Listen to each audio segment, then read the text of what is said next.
Wow. Welcome in everyone to the 2024 Autumn Equinox reading. I'm so excited to be here and for all of you to be joining me today. I appreciate you taking the time from your Sunday, from your day of rest, or maybe you're working to be here with me today. I got some great questions that people had asked in their registration, and everybody who's on here will be able to do a card pull for. And if you're catching the recording, hope you enjoy. I will reiterate again, this is not me talking at you, but really us being like in a circle, understanding that as a collective, if we want to have liberation, freedom, love, acceptance, peace within ourselves, it also comes from being able to help liberate others, right? Our liberation is tied to one another. And so with this information, the intention is really to help you fall in line with your individual path. Because when you fall in line with your individual path, you're able to now be online, so to speak. Your light is active. And when your light is active, you cannot turn it off. This looks like you going to the grocery store and the way that you hold yourself, the energy that you are holding yourself as you go through that grocery store is going to light other people up, right? Just the way that you have an interaction with somebody, doesn't matter who it might be. If it's the cashier, if it's someone at work, if it's, if you're a teacher and you teach kids, if you're a parent, or if you are just like, frolicking in the forest alone. There is a light that you carry that you get to grow as you become more of yourself, and the becoming more of yourself is really the unbecoming of all the versions of you that you thought you should be, all the masks, all the illusions. And as we break that down, we're able to feel our own soul essence that liberates us, that lets us connect to those feelings of peace, of presence, of fulfillment and freedom and excitement and abundance. And then that's how we bring others into it as well. So with that being said, I'm Jen Sway. If we haven't met, hello. I'm in LA currently, and we have people from Virginia, from Maryland, from Seattle, from San Diego, from SF. And I know some other people are like here in LA with me too. And this is just such a beautiful thing to see that we all get to commune together to celebrate the autumn equinox. If you don't know about me and my work, I'm a soul whisperer. I gave myself that title to really encapsulate everything that I do as a certified life coach, RTT hypnotherapist, as well as an intuitive tarot practitioner, and also using human design to help guide people into alignment with their true self. It's really a beautiful holistic blend of the mindset piece as well as the heart set, which is that ability to really hold your own joy, your own freedom, the things that you say you want, because we all have an upper limit. So do you actually have the ability to hold the love that you want to have? Do you have the ability to hold the freedom, the abundance, without sabotaging yourself? So we work on the emotional intelligence piece to show up continuously as your true self. And I don't like to use the word highest self. Sometimes I'll use it just because like people are aware of that term. But this is really helping you tap into your true self, your authenticity. Because your authenticity is the thing that's going to help you create everything that it is that you want in the way that is most effortless to you, as well as the way that is most magnetic and attractive to others. Think about the energy of trying. And that's a lot of what we're going to let go of today, because the autumn equinox is all about letting go, shedding the past. And it's also about celebration and harvesting everything that you've been able to create over this last year so far. So since the spring equinox, where those seeds were planted, and then the sprouting and the thriving of the summertime, now it's time to actually harvest all the fruits of your labor, recognize how you've grown and integrate that into your being, and then let go of any thoughts, beliefs, people, places, things that you need to release in order to transform. Give yourself space to come into the winter, right? And that winter time is almost like a reset. It's a time for you to reintegrate, harness in your energy, focus in on that so that you are ready for the spring to plant new seeds. So this whole being said, I feel like I just like dove right into it. That's the thing with me. If you've been to any of my workshops, you already know, like, there's no such thing as an intro for me. I just dive right in, and I love that. I love that about me. And I hope you do too. But if not, that's okay. Let's pull some cards, because this theme of letting go. Yesterday, I held a workshop for the Autumn Equinox in person, and we had the Tower card come out. Today, the first card that we have is the Page of Stars. Page of Stars here is going to be the Page of Pentacles. So this is really great as a first card, because it's almost a signifier of what is coming, or like how you guys are all kind of showing up in your energy. And the Page of Stars, this being a pentacle, like, it deals with the material world. It deals with finances, it deals with relationships, but like literally the unit itself, not necessarily the emotions that come with it, but like, who do you have in your circle? It deals with your health. It deals with just anything on this like material plane. And with the Page of Stars, this is like princess energy. Okay, this is young, divine, feminine. This is this naivete, this purity, this light, this innocence in which you're able to create. And you can see here, she has this star that's like coming to her from the cosmos into her hand. And with all of you, I invite you to reflect on what are you calling in? Because what you're calling in, when you tap into the frequency of it, not the thing itself. Okay, so if you're trying to call in a relationship, you're not trying to call in a person. Okay, you're calling in a frequency. You're calling in this divine love. You're calling in a feminine, a masculine, like everyone has both, right? But you're calling in a specific energy. If you're trying to create more money in your life, more opportunities in your career and advancements, promotions, whatever, you're not calling in a promotion. You're not calling in more money. You're not calling in like this financial abundance. You're calling in this frequency of more energy, of holding this honestly like a reflection of the life force, of the value that you have created, how you see your impact. I like to think of your paycheck really being what the universe is like, believes, right? It's like the universe cuts your paycheck.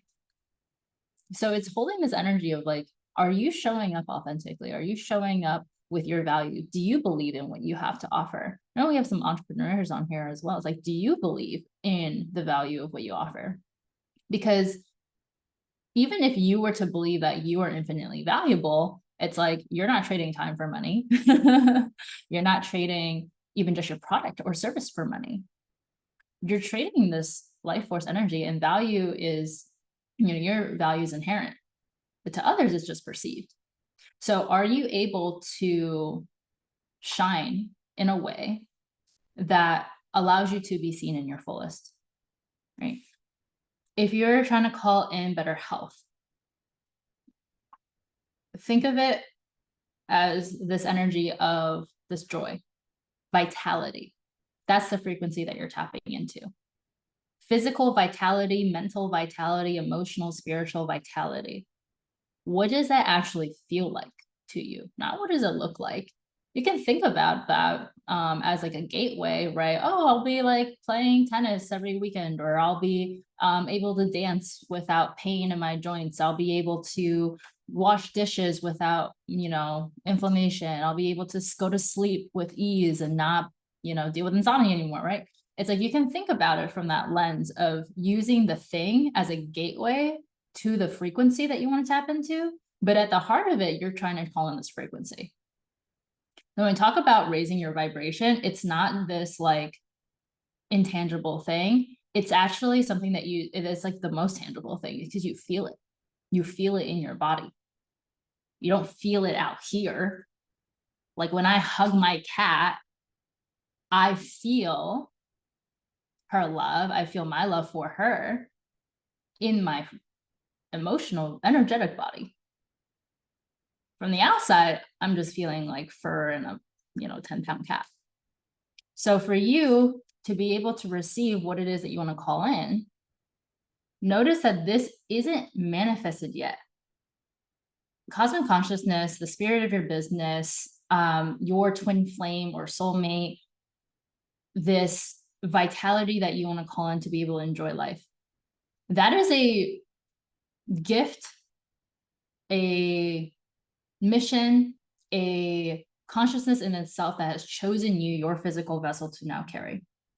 Now it's your responsibility to align your physical body, your actions in this world, to be able to hold that frequency and steward it into the world, right? I think of, oh my God, there's like probably so many movies and TV shows where there's like an orb or something and they touch it and it goes into their body, right? Whether that's like as dark as being possessed or as, light as you get this like new superpower when you put on this suit or you touch this orb and now you're like activated, right?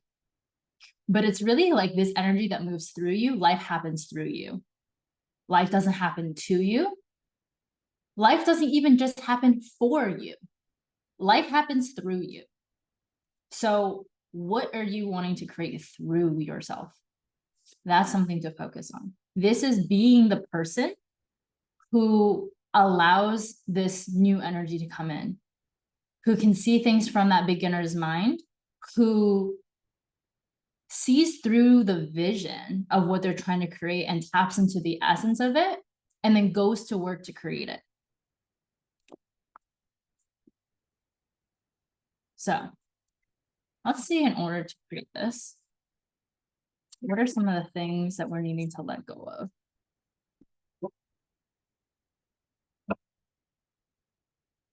Let me know how this is all landing with all of you, what's coming up for you. I know some of you might be taking notes, but I'd also love to see in the chat because, again, our liberations tied to one another. So when you have an insight that comes through this, right, it also helps others.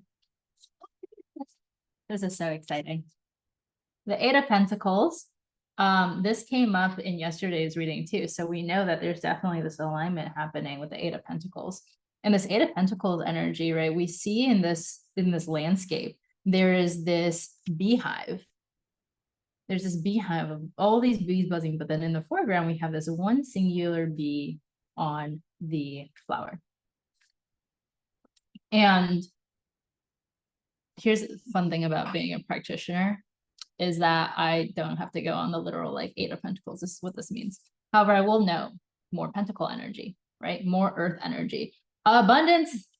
The number 8 represents abundance. It represents the infinite flow of resources, right? And if you think of that number 8, of the infinite flow of resources, the infinite flow of energy, the infinite flow of love, the infinite flow of money, of time, you are not limited.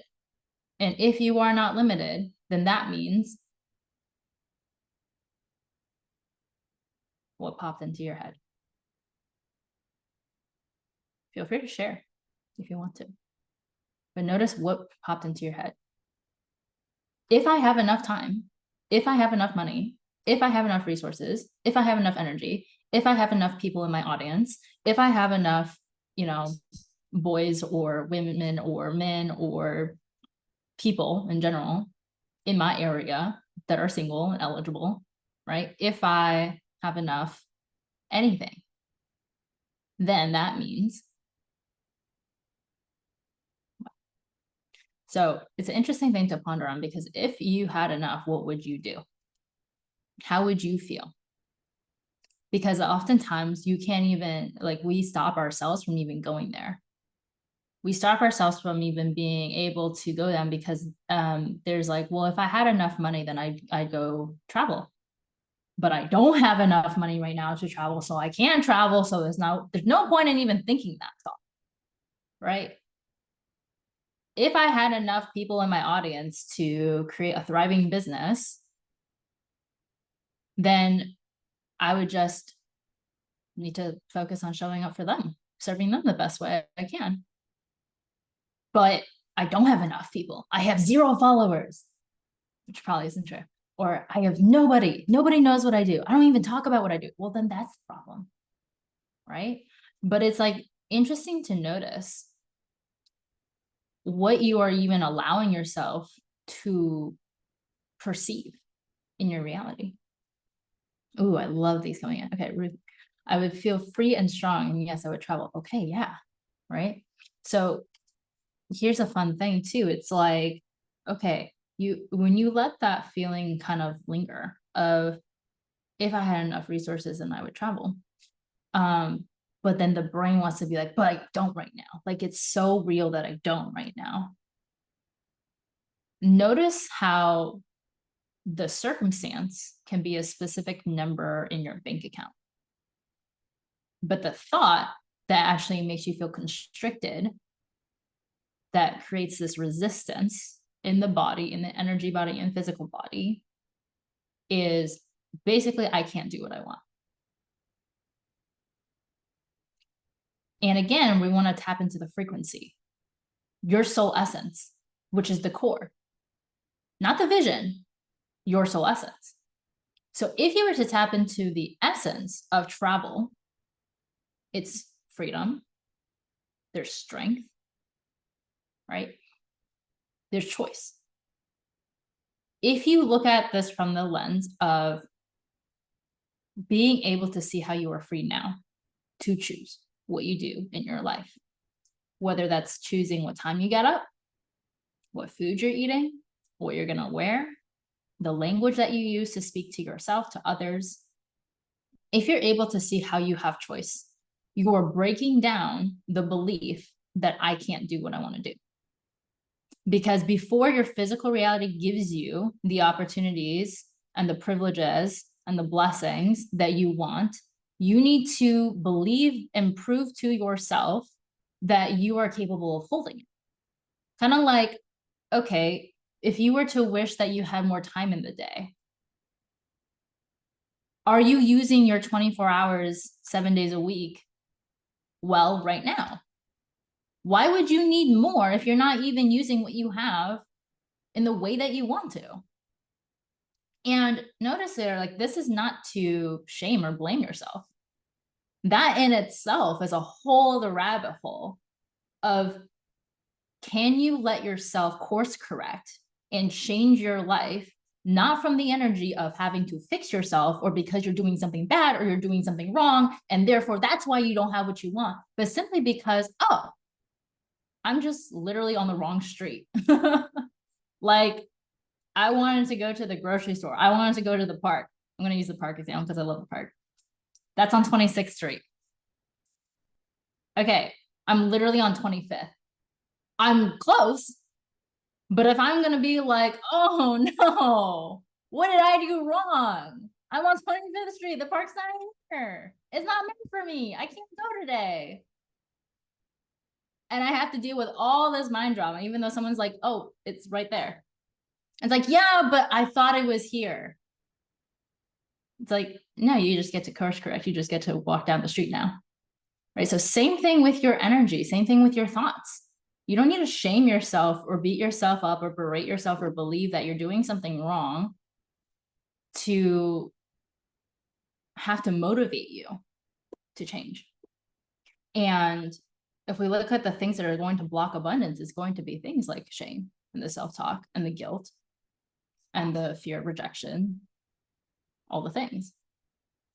And the reason why it stops you is because it keeps you in looking for false evidence. I don't know if any of you have heard this, but fear standing for false evidence appearing real. I love that. I love that like framework. False evidence appearing real. That's all fear is. So when you have fear, your brain goes to work to validate that fear. And there's two types of people in this world: the types that need evidence to believe, and the ones who believe and then go create the evidence for it. By default, we're the former. We need evidence to believe. That's the way that we are conditioned, most of us. But by choice, by design, by your free will, by your divinity, you were able to believe first, to feel the feeling first of freedom. I have choice. Freedom is not just you have all these options. The freedom is actually the power of like, I choose this one. So when you're able to tap into that, that's how you get out of the fear. That's how you create evidence, real evidence for the real belief, the truth.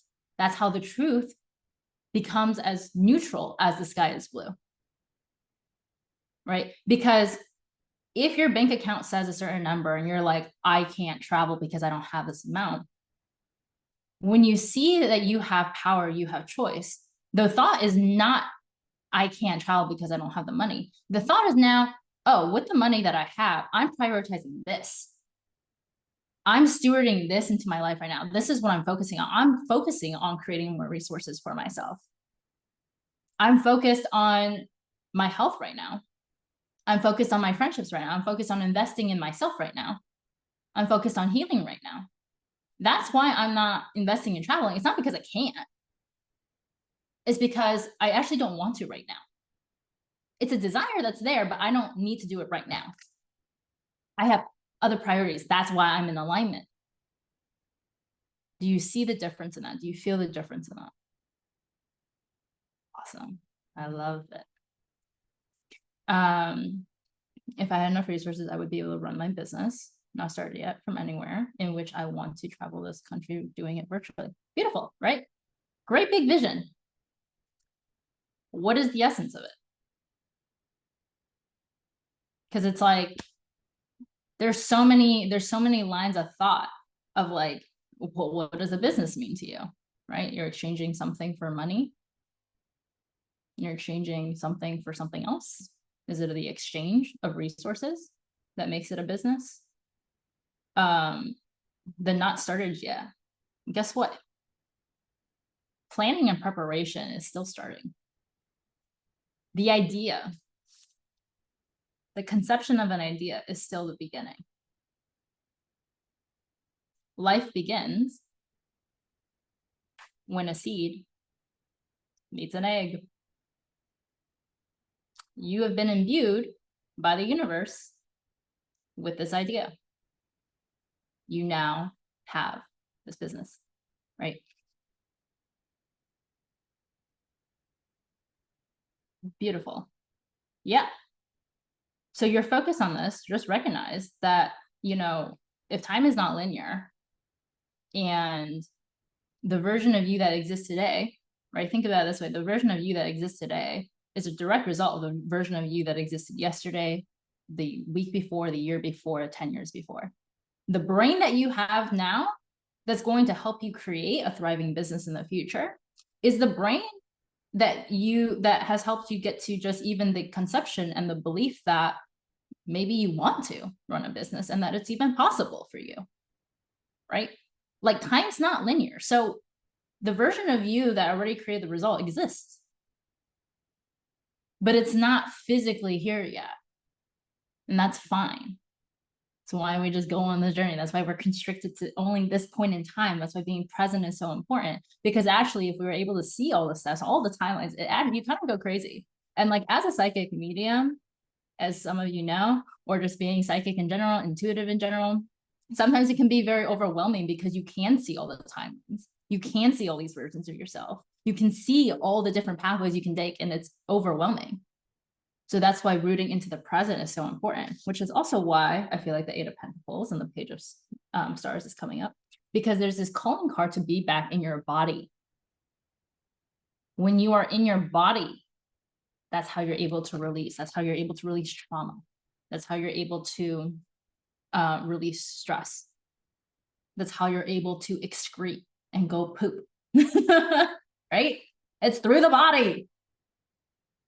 And if we're energetically constipated, we have to move it out of our body. You cannot access the 5D, the heart consciousness, the cosmic consciousness from the thinking mind. The thinking mind is the filtering mind. Okay, your mind is just a tool to help you create in this physical reality what it is that you want to create. But your body is the thing that's going to tell you. Your body is the thing that tells you, I'm hungry. It gives you that sensation. Your brain goes to work then to solve that problem. Your brain is a problem-solving tool. What it's not is a creationary tool. Right? Anything that you create through the mind is going to be some type of fantasy, some type of illusion, which is why we go into self-doubt so much, because we're like, well, if we think it, like, it might be true. If we think other people are going to judge us, that might be true. And maybe we have validated that again because we continuously look at it from that lens. But your mind is just a problem-solving tool. So if you want your mind to go to work to create a solution for an actual, I don't want to say an actual problem, but like actual problem of like, I don't feel like myself. Then it can go to work to look at, okay, what is out of alignment. Another card we have the world. And with the world, I love this card. It's so beautiful. It's so beautiful. It's a polar bear hugging the earth. First of all, can we give it a moment? Because I love it. This is understanding that you are connected divinely, cosmically, to God, to the universe, whatever language suits you best, and to your humanity. That you are able to create whatever it is that you want in this world. But if you want to do it in an aligned way, then it's a co-creation.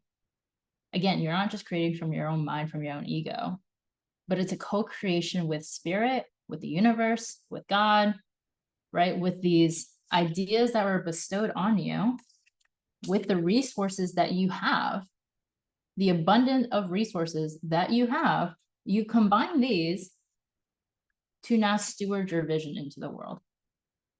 Because it is not just, I want more money so that I can go travel, which is fine.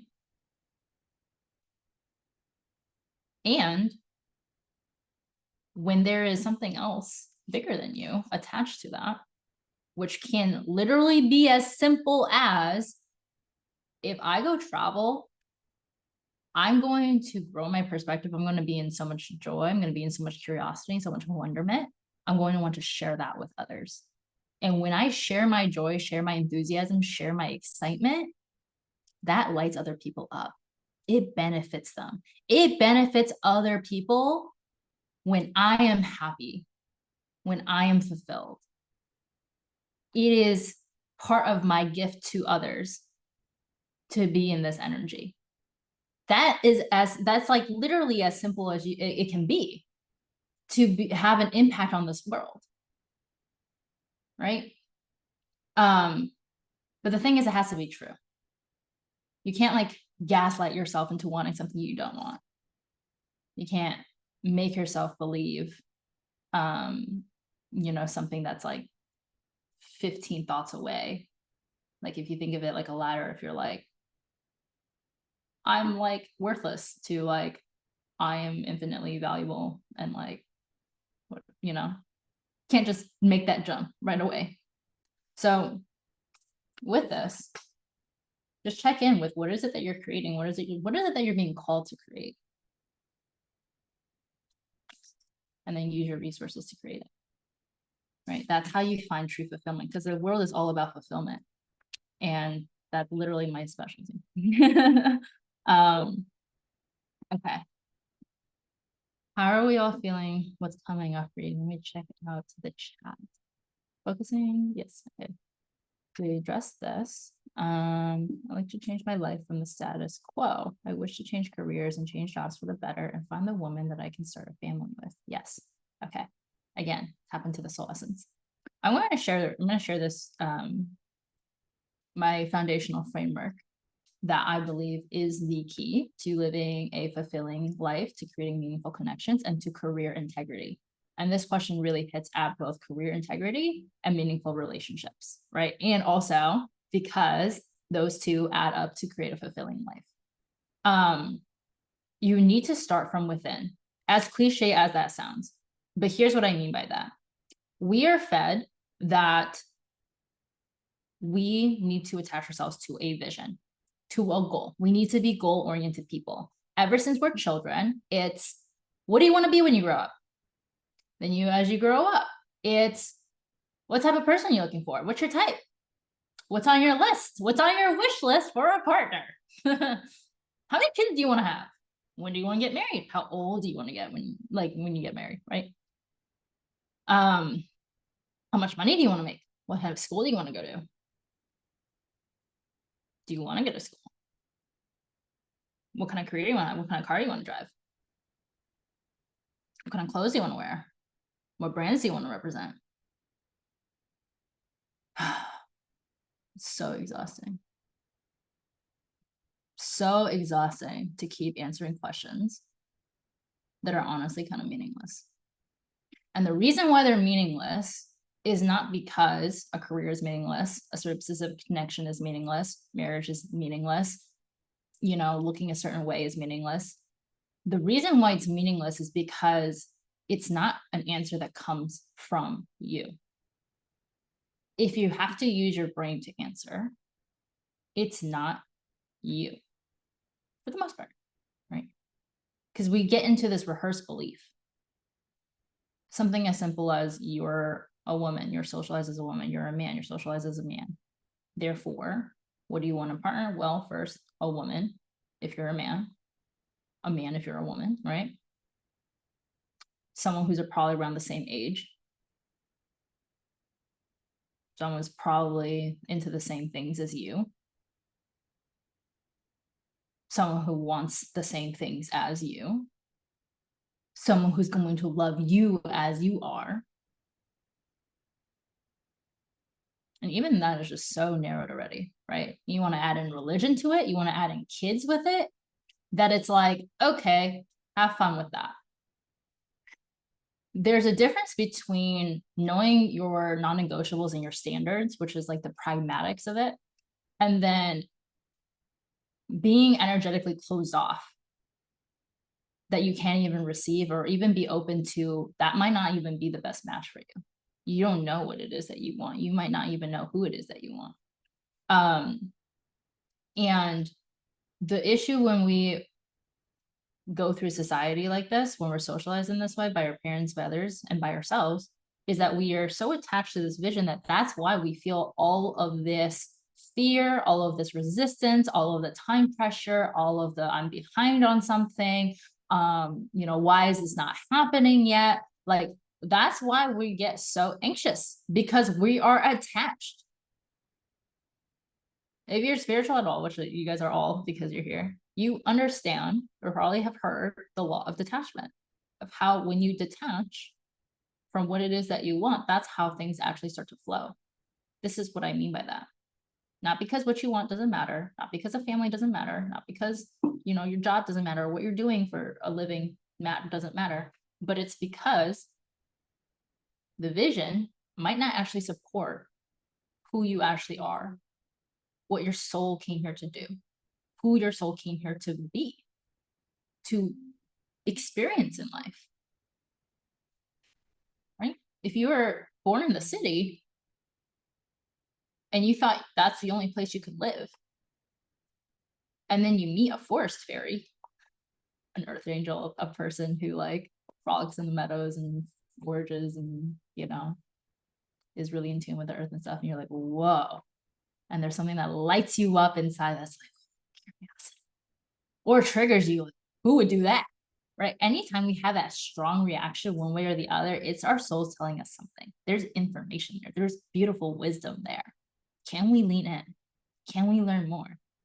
Instead of fear, can we lean into curiosity, understand? Right? And when we can do that, we get to explore a new life path. The reason why it's so why it creates so much fear, though, is because it requires us to let go of the vision, let go of what we thought we were, who we thought we were, what we wanted, who we want to be with, what we how much money we wanted to make, where we wanted to live. It makes us have to be it makes us have to detach.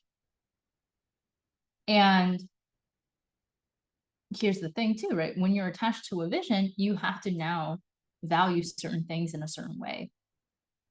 If you are attached to having a certain career, making a certain amount of money, a certain type of relationship. You have to value now people, like let's just use the money example. You have to value now certain type of people, the people that you think have money to give you more money, the people who you think know somebody who could give you an opportunity, right? And that's where we create this separation, this illusion. That's where we start treating people differently. That's where we start behaving differently. That's where we become less of ourselves and more of like this image that we have in our head because we're trying to get somewhere. That's where we get this feeling like, oh, there's an agenda here. That's how we come off as inauthentic. That's how we come off as needy. That's how we come off as desperate, of graspy, because it's like, I need you to fulfill my vision. It's almost like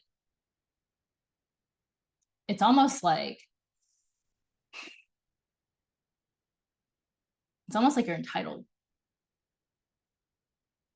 to what you want so bad that everyone else is a means to an end. And like, it doesn't have to be conscious for people to feel the energy. So I bring this up because the way that I teach, the way that I coach, the way that I guide is from the opposite, where we attach to the virtues of who it is that you are, which is so lost when you just try to create what it is that you want to create from this visions aspect.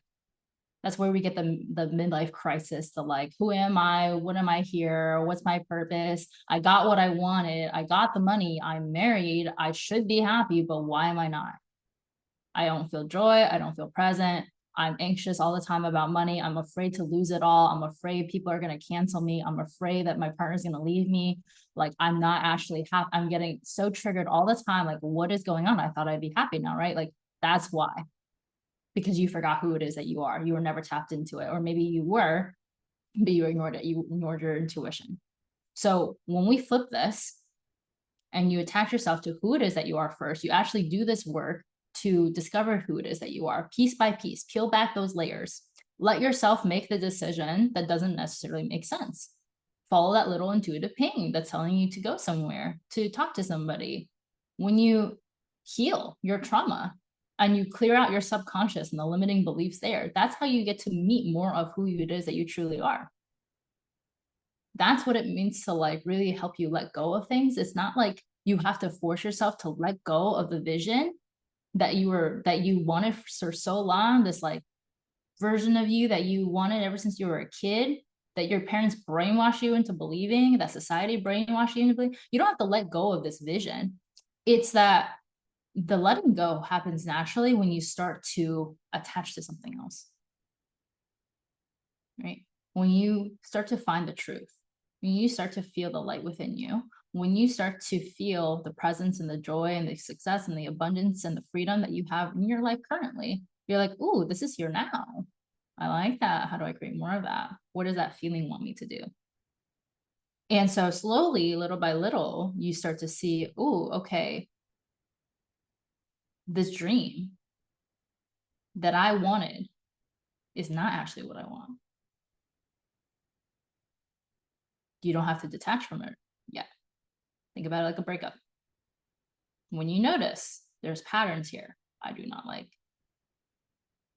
who I'm showing up as in this relationship. I don't like how they're showing up. You don't necessarily have to end it right then and there. But as you start to see this awareness, this pattern, you don't like it. You get to see, what is it that you do like instead? What would you want instead? Do you want the peace of being single? Do you want to lean into the vulnerability and have a conversation, right? But you get to now start to detach from, it has to look a certain way, to what is actually being asked of me? What is life asking from me to work through me? If I want a new job,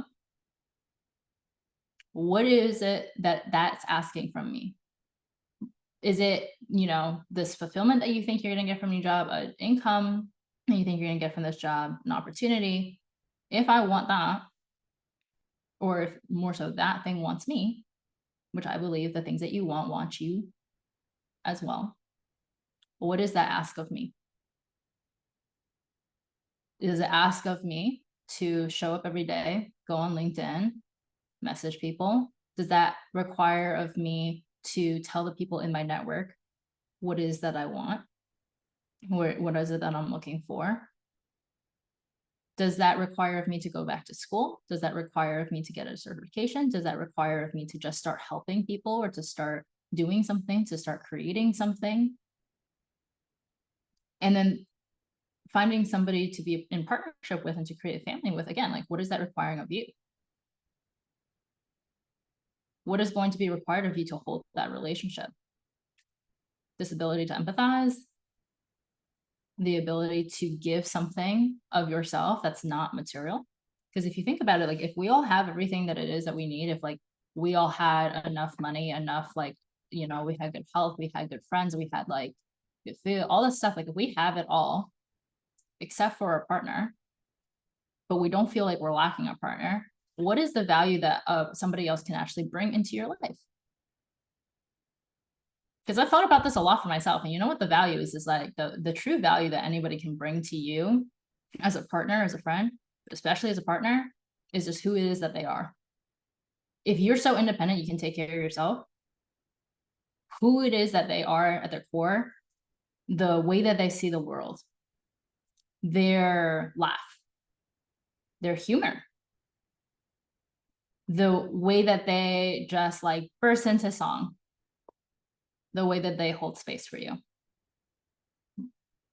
right? Their thoughtfulness.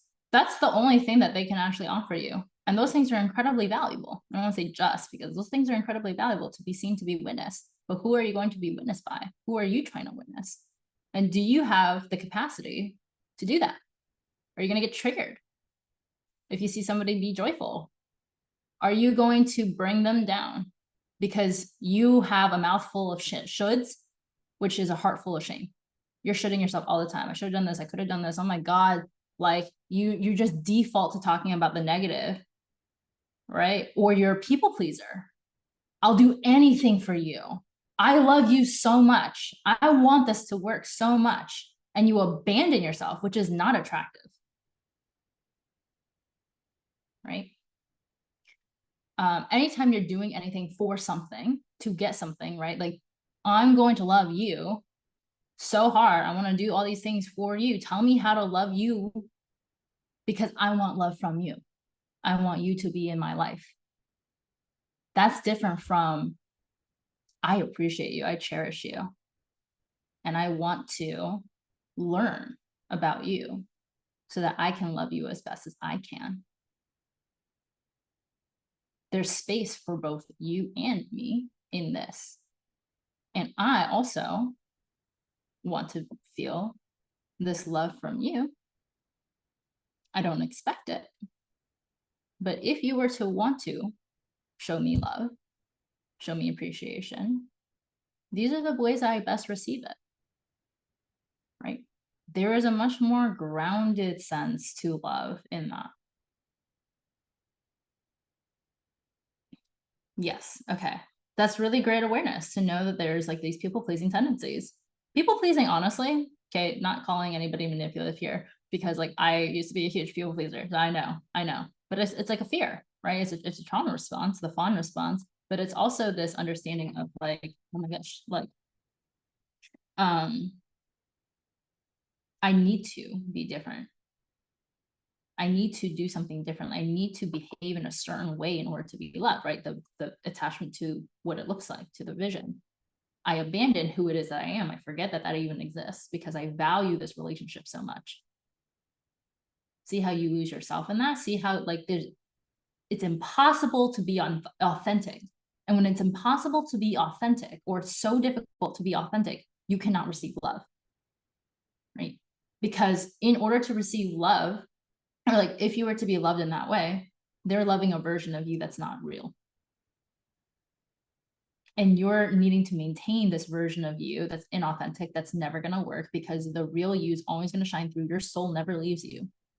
You might be disconnected from it, but your soul will never leave you. It will show through in anger. It will show through in resentment. It will show through in defensiveness. I did everything for you. Why are you behaving like this? Why can't you just have a good day? Why can't you just, do you not see all the things I do for you? Right? Like, it will show through in all these ways. It'll show through in sadness of like, oh my gosh, I'm still not good enough. So much shame, so much sadness. Please don't leave me. I'll change. I can do better. Because there's no sense of self in that.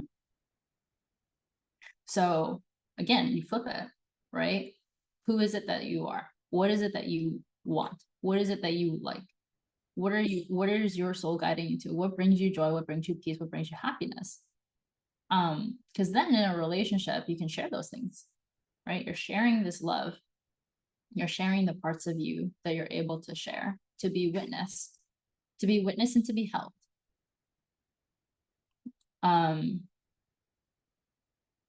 Okay.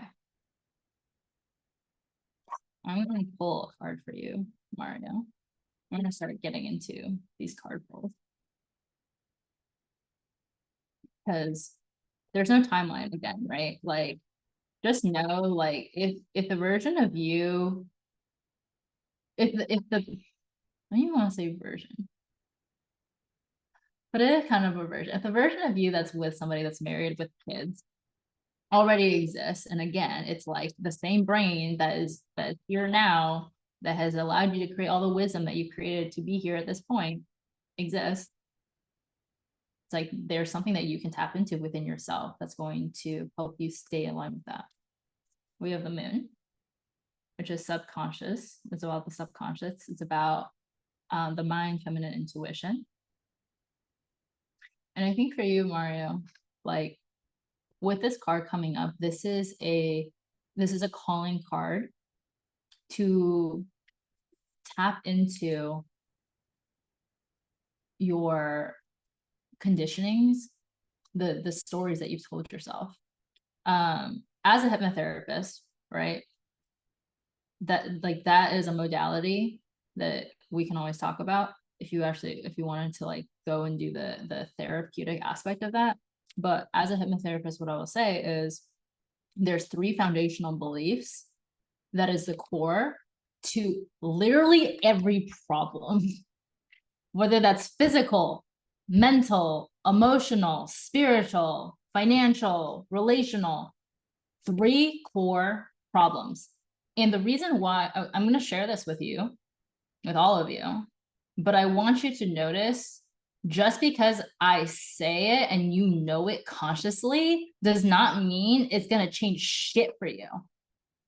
Okay? Because just like how everybody knows you're to be healthy, maybe move your body, maybe eat some vegetables, maybe don't eat cake every day, maybe don't just sit on the couch, maybe go make some friends and have fun. Then you will be, it's like, obviously, everybody knows. The challenge and the point of growth is to implement it. Okay, so again, like awareness is going to be the starting point and everything, but it's like, what the fuck are you going to do with that awareness? Is it actually a priority, right? Are you going to steward your resources into it? I don't mean just like financial, but like your time, your attention. Instead of scrolling on social media, are you going to notice, oh, I'm scrolling right now because I'm avoiding a feeling that's uncomfortable. Oh, I'm not sleeping right now when I know I should be sleeping because there's something within me that is feeling unfulfilled. Or I'm sabotaging myself right now because I have this belief, right? It's like, can you steward your attention, your energy, your resources, your everything, right? To actually what you say your priorities are to change this. So the 3 beliefs that everything comes down to is I'm not enough. I'm not good enough. I'm not pretty enough. I'm not smart enough. I'm not enough, not lovable enough, not worthy enough. So I'm not enough or I'm not worthy. The second belief is that what I want is not available to me. Other people have the privilege because they're white, they're rich, they're pretty, they're skinny, they're like you know, they live in California versus in fucking Timbuktu. Other people can be successful because they already have a big following. Other people can be successful because they're more talented. They're more like, you know, like other people, sure, it's available to, it's not available to me. The love of my life, like, I don't know. They might exist, but I'm not, maybe I'm not even good enough. Yeah, and I have to settle. Right? The money that I want's unavailable to me. I've never seen, like, nobody in my family has ever made that much money. Yeah, I'm glad that this is resonating. Right? It's like, the thing is, like, these core beliefs, they're going to have tangential beliefs. And I'm going to tell you guys a story once I tell you the third piece, because I feel like it hits, you know, it kind of portrays this better, and how we are not even aware of our own blind spots.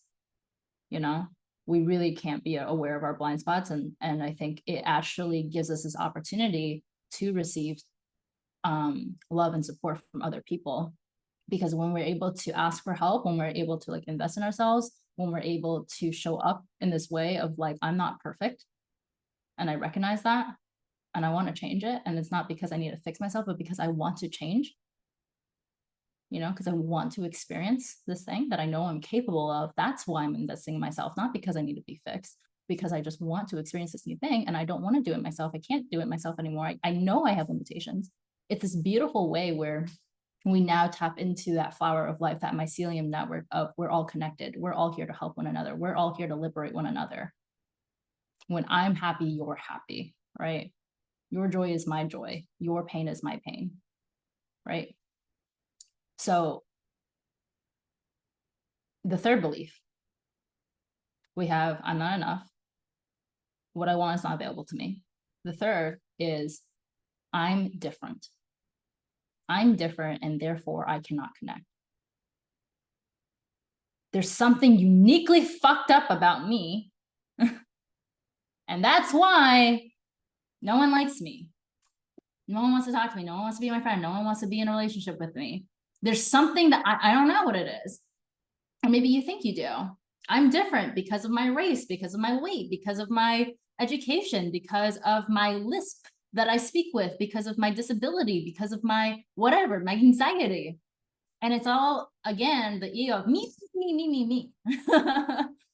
which is so funny because like we think of like arrogance as like, oh, look how great I am. But actually, like what ego is, like ego never serves the mission. And ego oftentimes shows up in this way of like, what the fuck is wrong with me?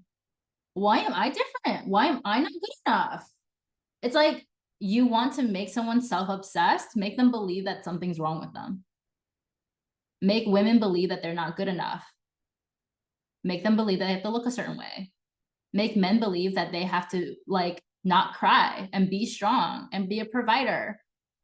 Make people believe that they're different in some way, and you will literally waste their entire life, their one life. You'll waste every ounce of their life force energy to go and fix that thing. And again, we are conditioned in this, right? We're conditioned since we're kids to look at what does not belong. Here's an apple. Here's a grape. Here's a cat. The cat does not belong. We're trained, grades, report card. You have an A in math, an A in writing, and you have a C in science, whatever the fuck, right? Or you're great at art, but you suck at math. You can play the trombone, but you suck at kickball. You have a ton of friends, but the teacher doesn't like you. The teacher loves you, but you only have one friend, right? We're always looking for the lack. We're looking for the differences. But the truth is, different does not mean abnormal. as a woman, if you're a woman on here, you're going to experience sexual pleasure, orgasm different. There's going to be different avenues for that. You might have a really high accelerator where things just turn you on all the time. You might have a ton of breaks. It's super easy to get turned off, depending on what it is, right? And I guess this goes for anyone, like, you know, but that doesn't make you different. You're going to experience your cycle differently than everyone else around you. And just because you don't fall into the average does not mean that you're abnormal. Everything within it is normal. Every single person is normal on this planet because you were created as a human. Okay, so what you experience is different, but does not make you, it does not take away your ability to connect, to create the things that you want to have. And when we're trained to look at the differences, when we're trained to look at our lack, we go to work, again, your brain, problem solving tool, goes to work to then try to solve that problem, to fill the gaps, to fill the holes, to strengthen the weaknesses. We hear this all the time. It's the reason why like something like coaching even exists, is so often like, you're weak at this thing, so go strengthen it. Or tutors, right? Or a lot of things. You're weak at this thing, so go compensate. You're not tall enough as a man, and so therefore compensate with at least being really like bulky and cut and like muscular. You look ugly as a man. You're not the traditional like image. So therefore you need to compensate by making a lot of money. You're not pretty as a girl. Therefore, at least you have to be smart and get a PhD, right? Like you also taught to compensate. You're not even just taught to fill the weaknesses and to strengthen the weaknesses. You're also told to compensate. So again, you keep compensating yourself to finally be good enough, to finally be able to connect, to finally feel like what you want, you know, you can have, that people are going to like you.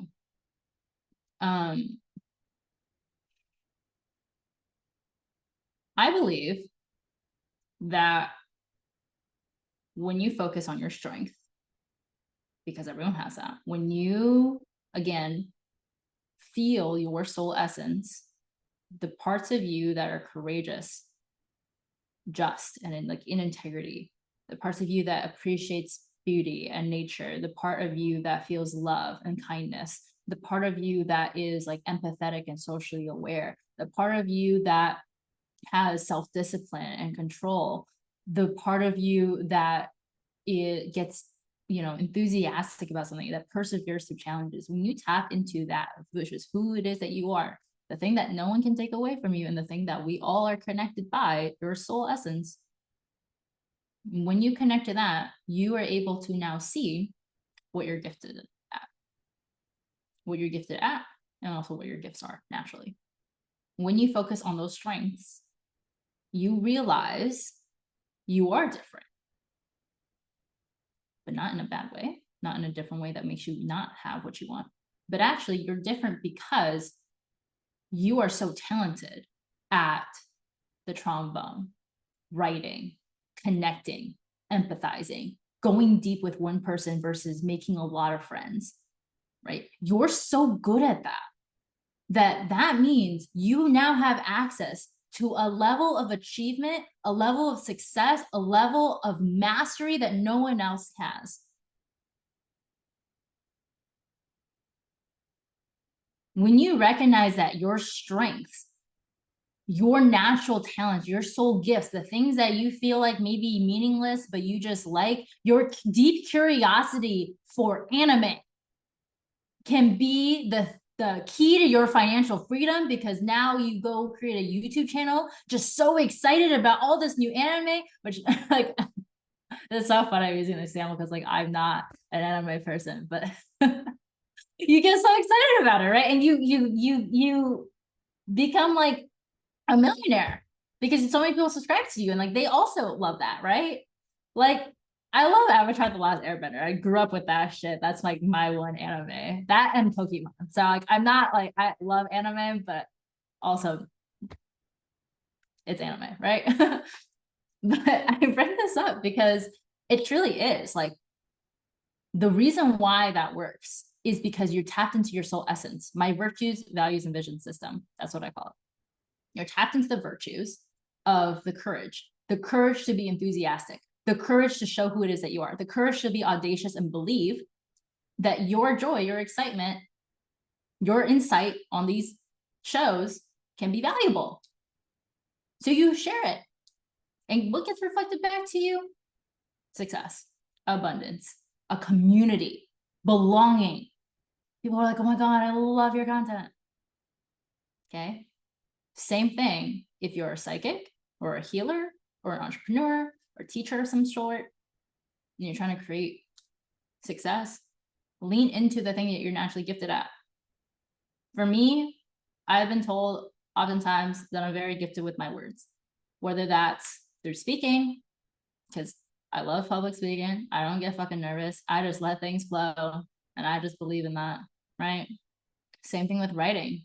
Used to love poetry, loved creative writing. It was my bread and butter. English class was like just the thing that I never had to try in because I just loved words. I loved the energy that it holds, the frequency that it holds, the power that a word holds, a story holds.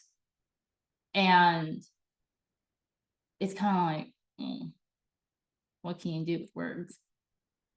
What can you do with talking? And now we have podcasts where people are incredibly successful, make tons of money doing that. You can be a public speaker, make tons of money doing that. You can do this and connect and serve and help awaken and bring light, bring truth. That's valuable. So focus on your strengths, focus on the things that are going to allow you to feel like you, to feel alive. And that is the key, right? So, okay, that was a lot. Gonna give you guys some space to like chew on. But yes, Maria, for you, focusing on that subconscious mind, leaning into that intuition. How are we all feeling? Let me know what's coming up for all of you. And again, I appreciate you all being here. I would love to know, like, just like what's hitting your soul. What's like, yeah. Or something that you might even be confused about. You're like, I don't know about that. Something that you feel resistance towards. All of that's going on. So I kind of came in a little bit late, but All good. what you were talking about kind of hit a little bit with me because I'm currently in school. So you said a word that kind of made my eye kind of look up like, wait, my whole course is dealing with that. So what is going on? When you said mastery, I'm actually writing papers about mastery, and I never heard that word before.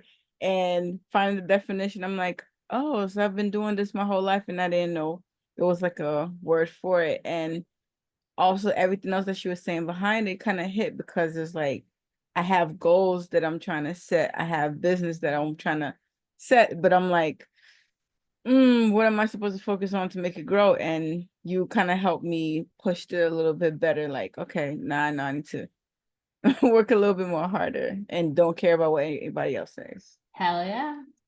Hell yeah. I love that. Thank you so much for sharing, Teresa. I love that you're working on mastery. That's amazing. We're reading the chat. I feel like that was a lot for me, especially when I think, yeah, you know.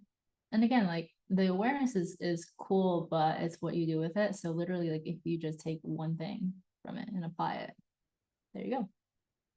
Emily, all resonating, lovely. So actually, the 3 core beliefs. Yes. Yes. Feeling good. Awesome. Amazing. Yeah. Shattering. Yeah. I love that feeling. I love the feeling of like illusions crumbling. When you're just like, fuck. Yeah. That's not true. This is true. Because we're our souls are attuned to the truth. That's why we're all just trying to find the truth. to be ourselves. When you embody who it is that you are, your authenticity, what you're doing is you're embodying your truth. The truth that you are enough. The truth that what you want is available to you. The truth is that you're different. And that makes you special. And also, obviously, you have the humility of being a human, where, you know, things will balance out. There's checks and balances. If you go too down one path of I'm so special and I'm better than everyone else, it's a slippery slope, right? Or I'm worthy and entitled. I'm like worthy of everything can really quickly turn into entitlement. And the, you know, what I want is available to me, same thing, like can really turn into like, well, people owe me in some way, right? That people just should see me. I shouldn't even have to try. I shouldn't even have to try in a relationship. They should just do everything for me because I'm worthy. I feel like there's a lot of like content, especially around like feminine energy, that's like people should just cater to you, especially men. They should just cater to you. You just have to sit there and be and receive. But people don't see that actually being receptive means things like gratitude and appreciation for the other person, to be able to see the effort in someone else, to be able to see their love and to receive that love and to actually give that love back. It's a reciprocal relationship always. So just notice like things can turn, it's that temperance, right? That's within us. That's part of our core essence as a soul and as a human, is that we experience temperance, the ability to balance. Love the question of what is requiring of me. Yeah. Yes. Breaking down fear. Yeah, and a lot of attachment. I love this. I owe me. Yeah, Mario, that's so powerful. I owe me because I've shortchanged myself in life enough. Yes. And now it's like turning into courage, right? It's like if you lead with this love for other people, where it becomes a self-abandoning thing, where it becomes, you know, hurtful to you, it's like now you get to tap into the other, like another part of you that's all you, right? That's like courage to be like, hey, actually, this is enough. It's time to make a change. So I love this for you. Okay, let's keep going. I'm gonna go with the people who have questions on this. Is Chris here? No. Okay. I'm gonna just go down this list and pull cards because I think everyone here wanted cards to be pulled. Yes, beautiful. Wait, where's Neva? Okay, actually, I'm gonna start with Neva because I like your question here. What fear do I need to release? And I've heard the equinox about releasing fears. Yes. Okay. I like that you had a like the question in the registration was really just for like whatever questions you might have for this day, and I like that you had yours specifically attuned already. We have the 7 of Wands. What fear do you need to release? Okay, 7 of Wands, fire energy, like intuitive. Let's go. And with this energy, you look at her, she's like all guarded up with her wand, ready to fight. And there's all these other people who have like had to lay their wands down or like get ready to fight. Two sides of this. Where do you feel like you have to be so protective of yourself, your desires, the thing that's calling you, your passions, who it is that you really are? What is the parts of you that you feel like you need to protect so hard that you're not letting it even be seen? You're not even letting it, it's like people fear being misunderstood. Like we all innately as humans want to be understood, right? But if we feel the need to defend ourselves every time we're misunderstood, no, you didn't hear that right. No, you don't get it. You don't get me. Oh my gosh, no, that's not what I said. That's not what I meant. That's not what I'm trying to do. Why are these people judging me online? No, this isn't what I actually like. No, like this is not the intention. They didn't get it. I'm just trying to help. I'm just trying to be a good person. It's like we feel this need to have other people understand us. And there's this attachment to we're not going to be seen as a good person unless other people validate that, right? So you can focus on the negative comments so much is because, or like that one family member that just doesn't believe in you, or that like one time that this thing happened, or maybe multiple times, but it's this like, again, the evidence, the false evidence appearing real of when people say this, and that means your reality is less real. Your reality that you're building a business that serves others, that deserves to be compensated for financially, is being perceived as you don't actually care because you're charging way too much. Or who are you to be able to help with that? Look at yourself. Do you even have the credentials? Right? It's like all the naysayers that like bring up this need to like defend ourselves. And notice that like the defense is from this fear. The defense is from shame, inadequacy. The defense is like we fear that they're right in some way because we're not strong enough in our belief. It's a classic, like if someone were to be like, I hate your blue hair, and you're like, I don't have blue hair. Your reality doesn't match my reality. And that's okay. I'm not judging you. If you're seeing blue hair, cool. That's a cool ability. So bye. Right? If it's triggering that defense and it's triggering some fear, notice that within you, because that's an opportunity to strengthen your belief, not to other people, but to yourself. If you feel the need to defend and you can't stay in curiosity, you're probably triggered. First of all, nervous system regulation, but second of all, notice the thoughts. Notice, like, if you were to turn like the question of like, why are they being like this? Why are they being me? Why can't they get it? Like, you know, into a statement of like, they're not understanding me. Do you understand yourself? And if you do, that's all. That's all that matters. The ones who get it, get it. The ones who don't, don't. So that's one side of this. That's like the part that comes to the strongest. Okay. The other part of this is also understanding, like, protect what is precious to you. Be ready to fight for what you believe in. But when you fight for what you believe in, it's not from this energy of convincing people who don't believe in you or don't believe in what you're trying to do, or, you know, even yourself and like your own talk, your own battle with the inner critic.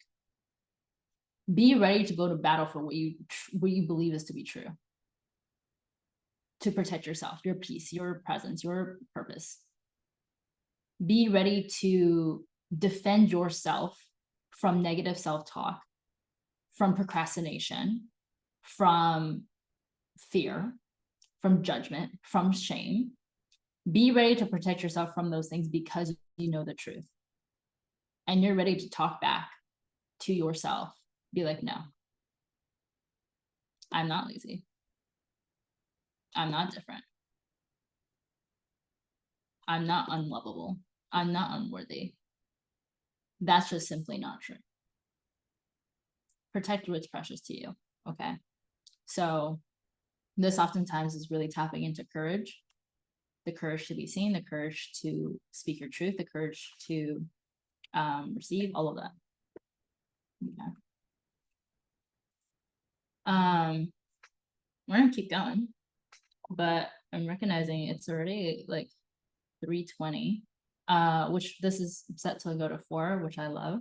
We're gonna have time to go through all these cards, but I also want to have announcements. I'm gonna cut that in right here. while there's still the most of you here in case you need to leave early or anything.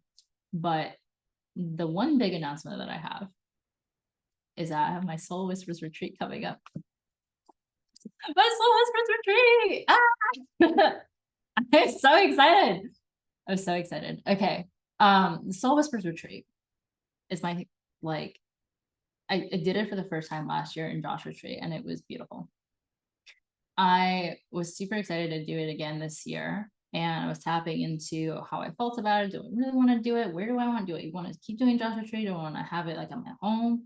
There's a part of me that really wanted to have it at my home, but I was like, no, there's actually like this energy in Josh retreat that I want to revisit for myself and for others.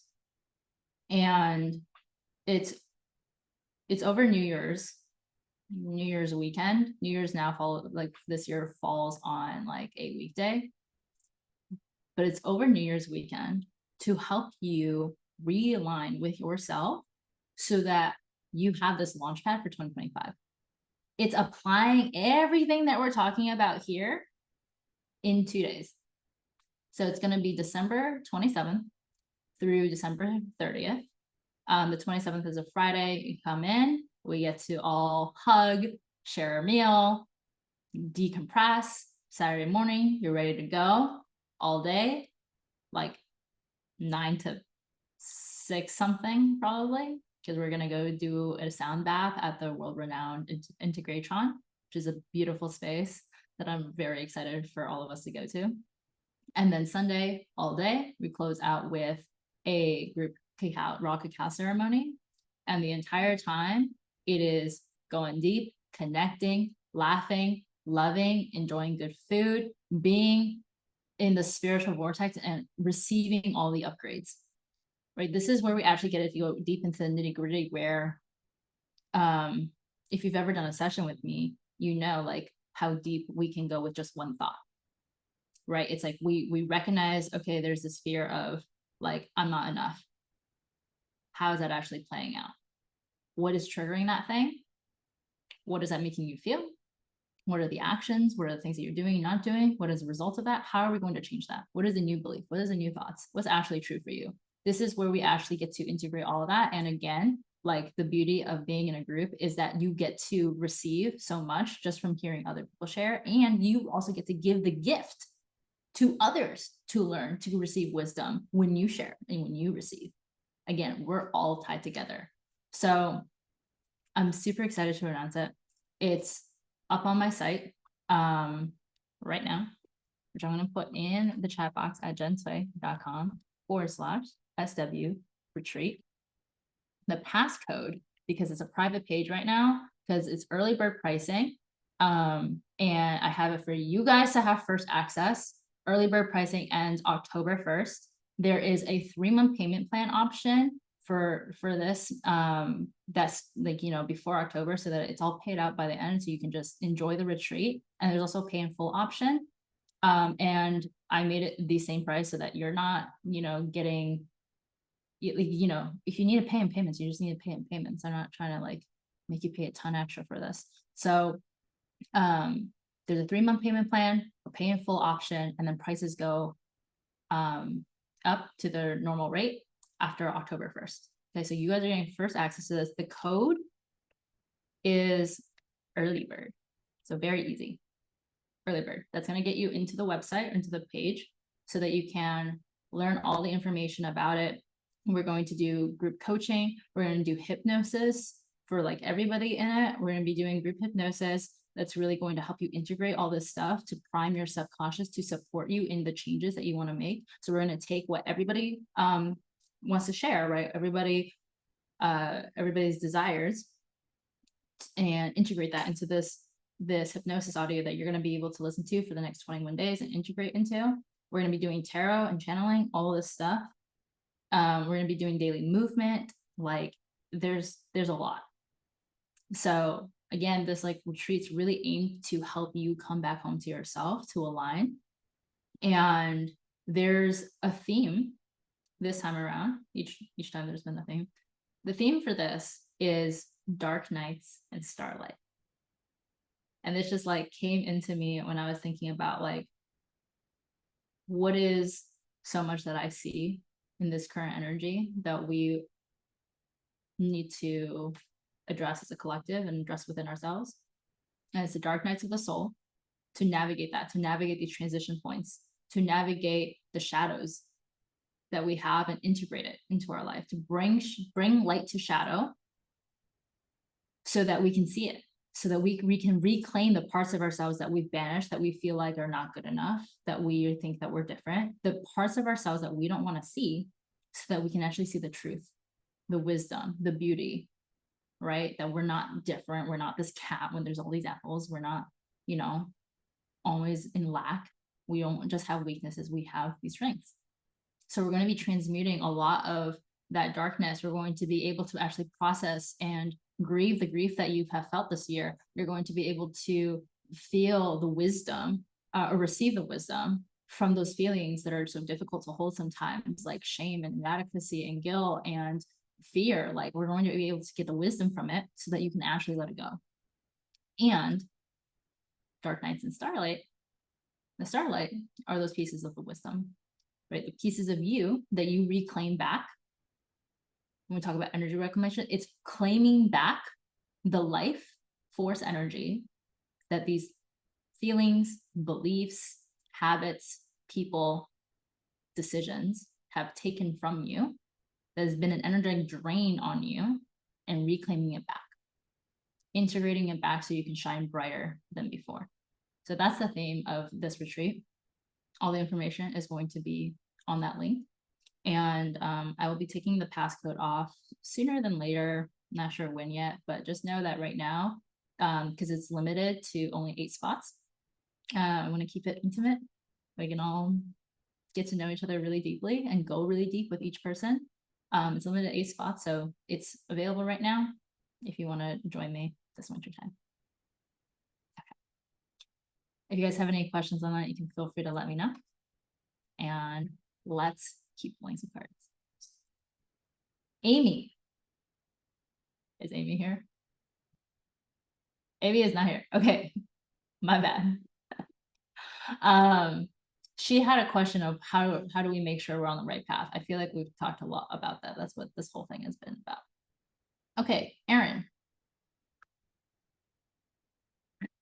You can feel free to unmute or come on camera if you want to. If you have a specific question, you can type it, tell me.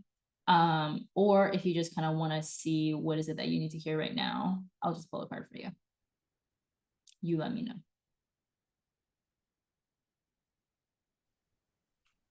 Hey, yeah, I was just looking for general guidance.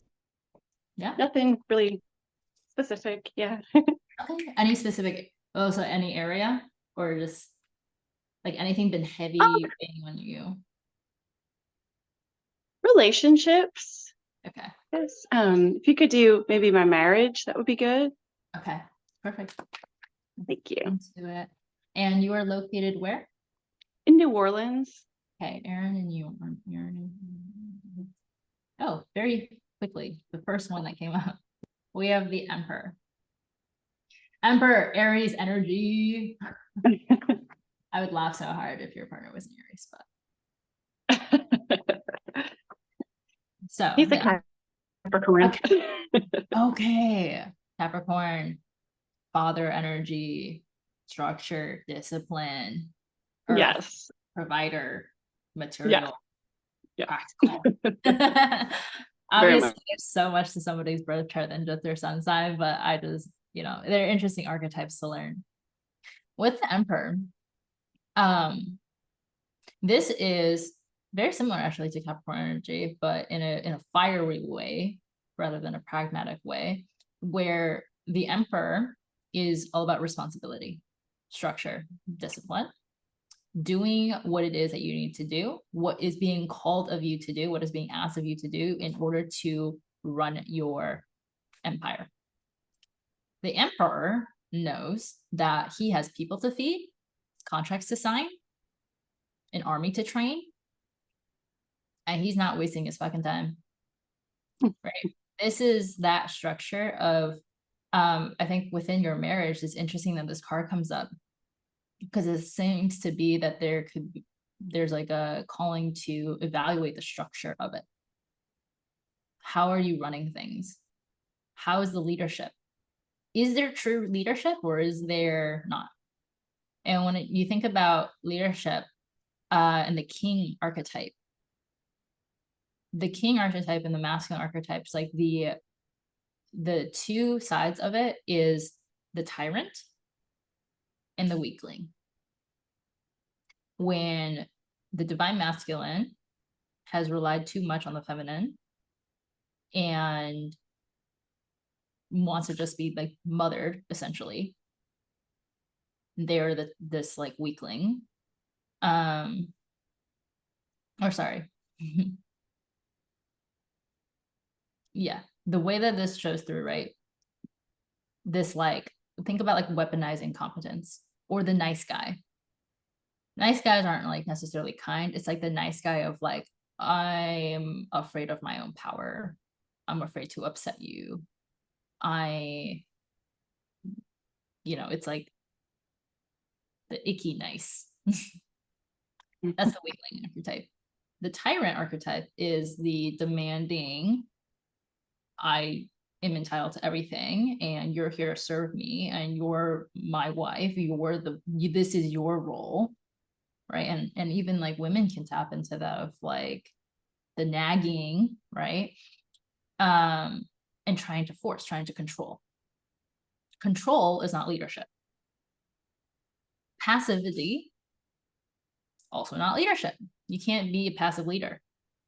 So the emperor is this like, okay, find that balance point of like, what is going on in the structure of like, what is working for you, what's not working for you, and what are you going to do about that? There's almost this divine masculine energy that you get to tap into to create this safety within yourself, to create the structure that it is that you actually want to experience, right? And the structure, again, isn't just about like what it looks like, it's about how it actually feels. So figure out for you, like, if there's something that feels misaligned, what is it that you want it to look like? Right?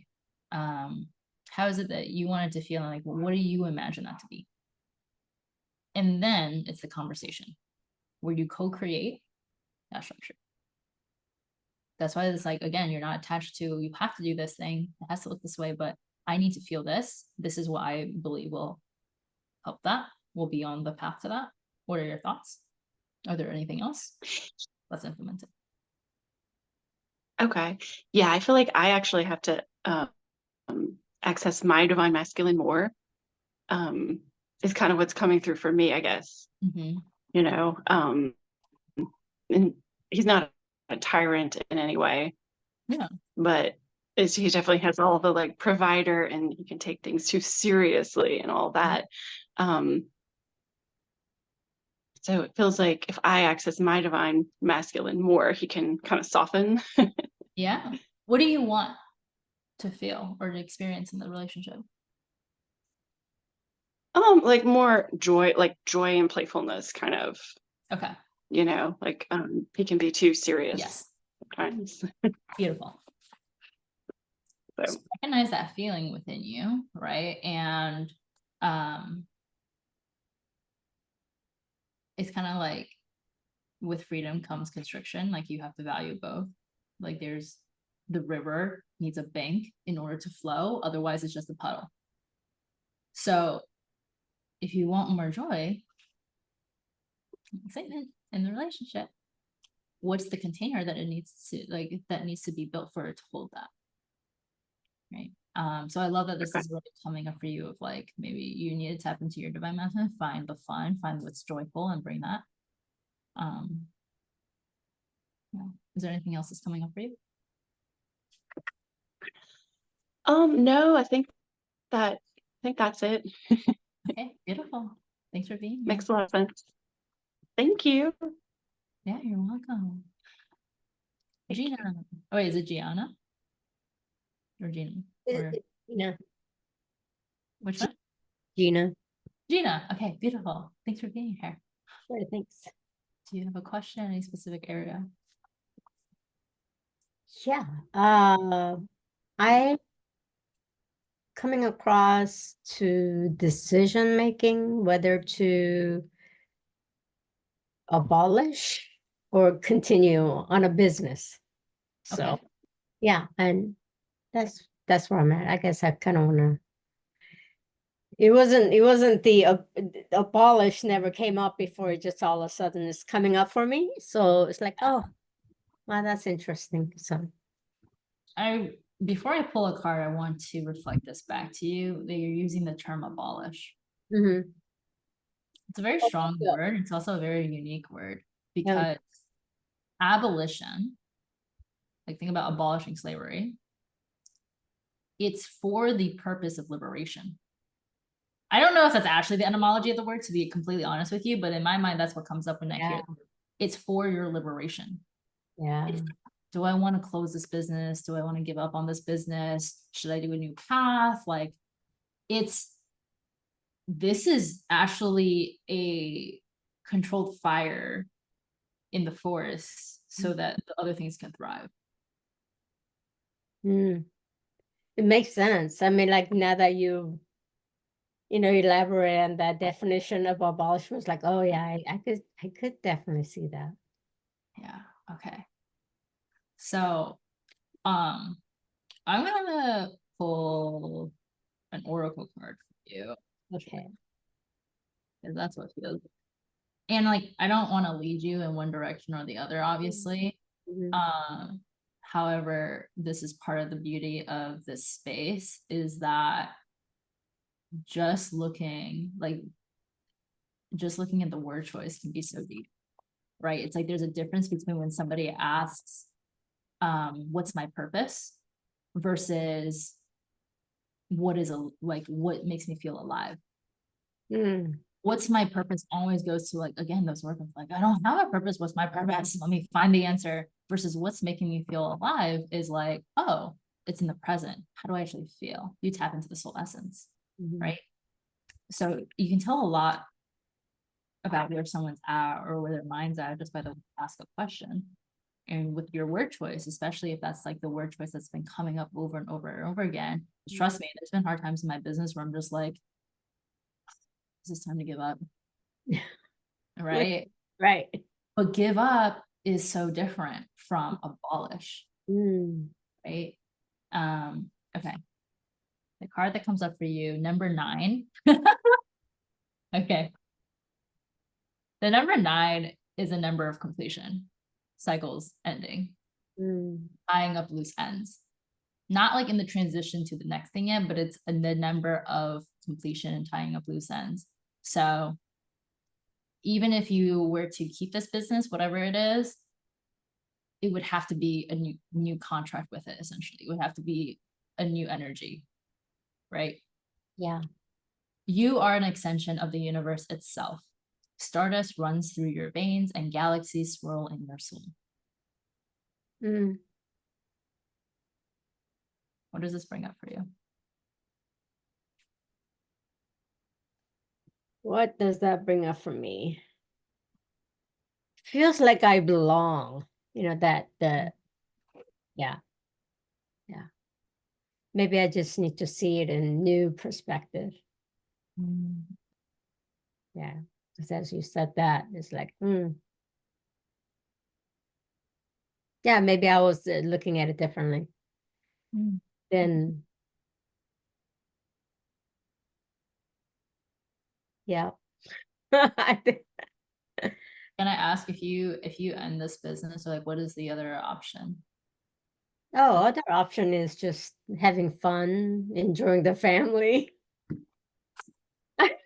Just, and continue. I mean, yeah, it was just, the word comes up for me. It's like freeing. Yeah. It's Oh, it's just been holding me back type of thing.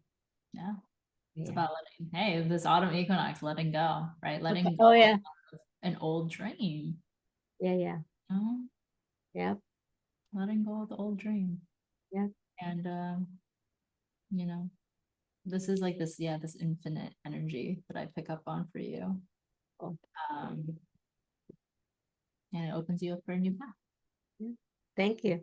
Of course. Of course. Let's see. Jeffrey.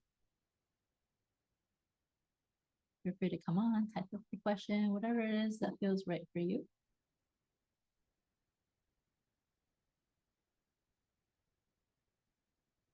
Okay, general.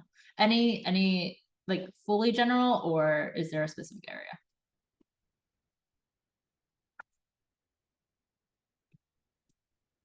Okay, cool.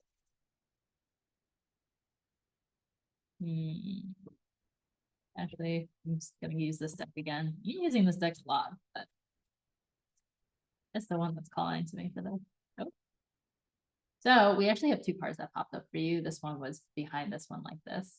So to me, this is very like there's two sides of a coin that you're seeing. Okay. And it's like, what side are you going to take action from? What side are you going to see things from? On one side, we have strength. We have this major arcana that's like your life theme, this soul's development journey that you're on of finding the strength within yourself. Number 8, again, abundance. Woo!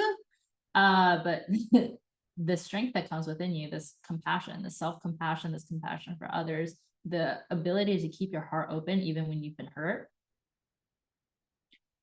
the ability to believe in yourself even when you've been beaten down, the ability to be kind even though others have hurt you, the ability to trust even though you have felt betrayal, the ability to keep trying even though you've gone so long with no fruits to show for your labor. That is the true strength that resides within you, that you're learning to see, recognize, and integrate into your life, to call forward, to step into. On the other side, we have the 6 of Wands, because there's something to be celebrated. There is a lot, this like top of the hill energy, right? King of the hill energy of the 6 of Wands. This is a celebration. You've accomplished a lot. I would do an audit on what are you celebrating currently, especially with this autumn equinox. Like I invite everyone to take note of what are you celebrating? And also what successes have you been minimizing or have forgotten to celebrate this year? Because when you forget to celebrate yourself, or there's things that you're not seeing, and this can be something as, I'll just use myself as an example, breaking up with somebody who my intuition, like my feelings for a while was just like, no, not it. But again, being a human, having all the brain justifications, all these things of like, just try. But they're good on paper. Maybe it'll change. Just be more empathetic. Right?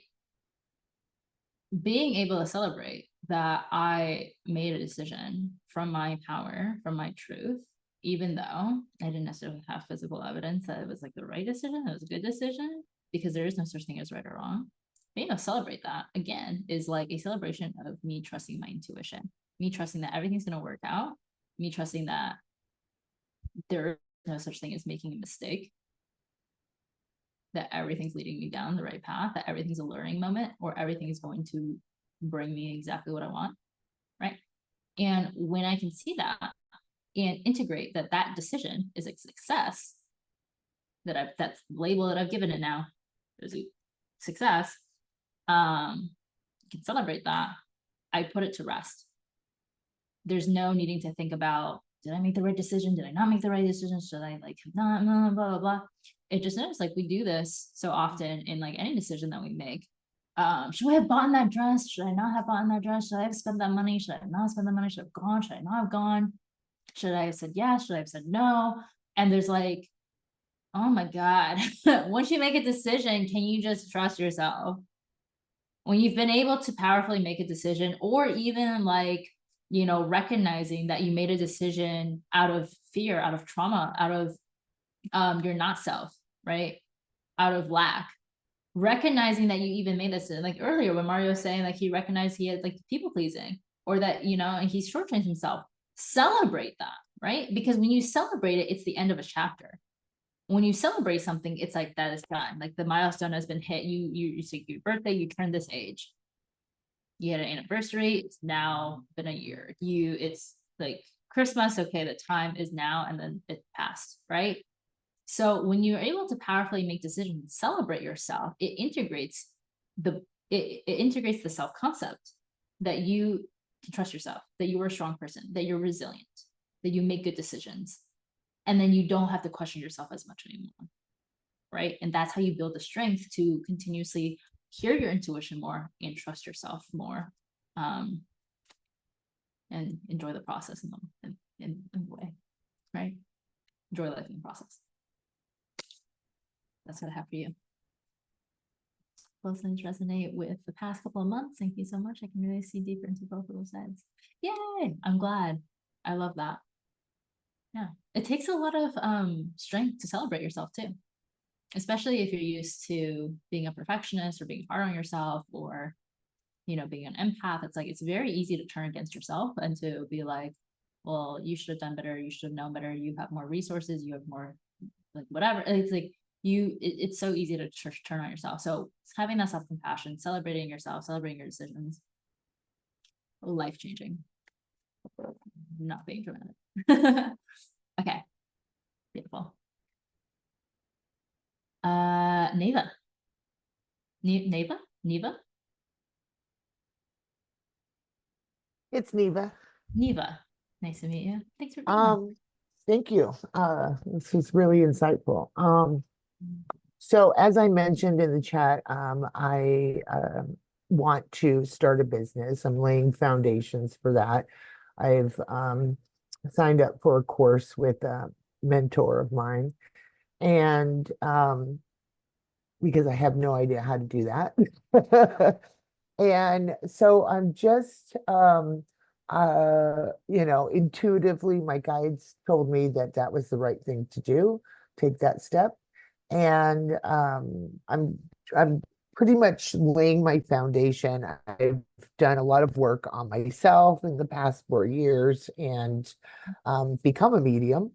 And I just want to know if there's anything else that I should be doing or that I need to do to move forward in this venture.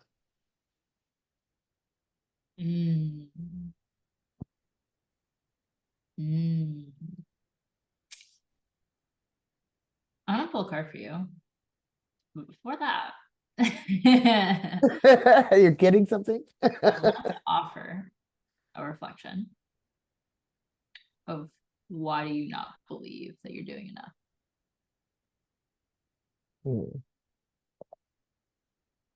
Well, there is, and I am like releasing this today too. There is a fear, right? I've done some past life work because there were many times, many lives where I was silenced for speaking with spirit. And so I've done a lot of work, and I just got goosebumps saying that. I've done a lot of work on releasing that, being able to speak my truth. And you know, I'm about to be 60, and I'm just now in these past 4 years been able to open up to spirit, even though I've known it's there my whole life, right? So, but there was all these things holding me back. So there is still a little bit of fear that I don't even know what now, because I really worked on this in releasing those things. But that, like that fear, I always go to my throat because that was one of the things that happened. And so, you know, institutionalized, there was a bunch of different ones, or just, you know, ostracized for speaking with spirit and bringing out my gifts. And maybe that's the thing too, is bringing out my gifts to others. And yeah, that's where I'm at. I appreciate you sharing. I'm going to reflect back to you that my Mhm. question was, why do you believe that you're not doing enough? And then the answer was, I've been punished in the past for speaking to spirit, for speaking up, for sharing my gifts. Right, and that wasn't the question. Well, no, so we're just And holding in frequency this and life, I've always felt like I'm not good enough. Those yeah, things. yeah, that's okay. So, I mean, I feel like questions really hold a frequency, and like sometimes the answers don't necessarily fully line up logically, like to us, but there's wisdom in that. Like there's more wisdom to what comes out through a question that I'm more interested in than like Okay, directly answer. Because what you Right. basically said there, right, is like, why do you not feel like you're doing enough? Well, because there's these fears. And what fear will do is make you feel like you're not doing enough. What fear will do is make you feel like grasp for safety. And so there's this feeling of needing safety in order to share your gifts. Right? Yeah. What should I do? Is there something I'm not seeing? Because there's a lion around the corner and I need to be prepared. Because there's people who are ready to burn me at the stake next door and I need to be prepared. Right? Yeah. So notice that it's an illusion of fear is using this illusion of there's something you're not seeing, there's something you're missing. You need to be like you're missing something that you should be doing. And again, a mouthful of shoulds is a heart full of shame. And it's keeping you, right? And the shame, like you said, in this lifetime, you're experiencing like not feeling good enough. That's going to keep you suppressed. It's going to keep you in the rat race, the hamster wheel of figuring out all the things you're lacking, figuring out all the things you're not doing that you should be doing. How the fuck are you going to know? You only know in hindsight. You only know in hindsight how you got to where you are. So pull a card. Let's see. You need to come up. And then Sarah, I want to try to get to you next because I know you need to hop off. We have a star. Oh, I love the star. Oh, I'm an Aquarius, so I'm partial to the star, although this is not the tarot of the star, but it's still the star nonetheless. Blessings, inspiration, time to shine. If you needed a sign that it was safe to shine your light, that you're not missing anything, but actually you just need to like do. And like that's the thing that you'll find in like every business coaching program, any life coaching program, anything is like, at least in my mind, like you can teach strategy all you want, you can teach awareness all you want. But the thing that's going to help you push over the edge is to have the courage to shine. Have the courage to just do it. Have the courage to just show up. You want clients? Guess what? You just go talk to people. Do you have the courage to go out to dinner with your friends or go to, pickleball and tell somebody there that you're a medium? Do you have the courage to be like, oh my God, I'm so excited to be doing this, training that I just had this great session with somebody, or my spirit guide just told me this thing. Like someone asked you, oh, hi, like, how have you been this week? And you're like, oh, amazing. My spirit guides have been really like, showing me all these signs. Or you're just gonna be like, it's been a week. Do you see the difference? It's like you having the courage to shine, to talk about what you're enthusiastic with. Like we talked about, courage is part of your spirit. When you have the courage to show your enthusiasm, you're showing your authenticity. It invites other people to come to you. That's how you turn on your magnetism. People like to flock to the light. So when you're like excited, like, oh my God, I just had this amazing conversation with spirit today, people are going to be like, you talk to spirits? Tell me more. Or they're going to be like, what do you mean, spirit? And you can tell them more. Or they're going to be like, okay, cool. right. That's the polarity. That's the polarizing. effect of you being you. That's the thing that draws people in. That's the thing that pushes people away. That's what you want. Thank you so much. My guides once gave me the mantra or the affirmation, I am the light so that others can see. I And love so that just like totally brought that into focus, and thank you. I Of really course. appreciate that. Of course. Beautiful. I appreciate being here. All right, Sarah. You're still on here? Yes. I am. I have a meeting at 7, so Okay. Yeah, we'll get it real quick. thanks. What can I help you with? Is there a specific area? I'm just curious. Like I'm just like, what does the universe want to tell me? Like, Ooh, yes. Okay, we're gonna go with this deck then, because it is literally like guidance from the universe. I have another deck that I haven't used yet. I haven't felt called to use, but it's like a deck. All right, Sarah. No worries, Neva. Okay, guidance. mm, You're divinely guided. That's what you need to okay, know. I like it. What comes up for you the first thing when you hear like you're being divinely guided? Like, what's the thing that comes up that's like, ah, yes, this is the path. That's like, yeah, I guess I can trust that. Well, I mean, the first thing I thought of, I mean, like, I just thought of, I mean, God really is in the details of my life. You know, like that's the first thing that came to me. And I just recently was asked to do something at church that I've done before, but it's a leadership position. And so, I mean, that's kind of cool there. But I'm also taking starting your business class. And so that, you know, like, so there's just a lot of starts for me right now. And one of the things I have been doing is just seeking to listen more instead of like just letting my mind go. Yes. Okay, I love that.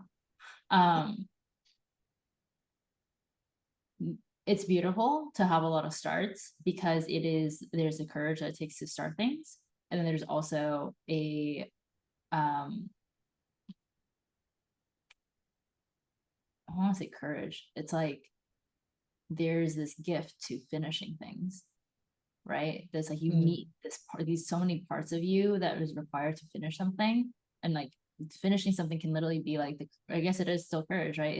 It's either to say this is not for me and have the courage to know that this is not for you and to close that path, and also the courage to be like I want to go further and to let yourself go down that path.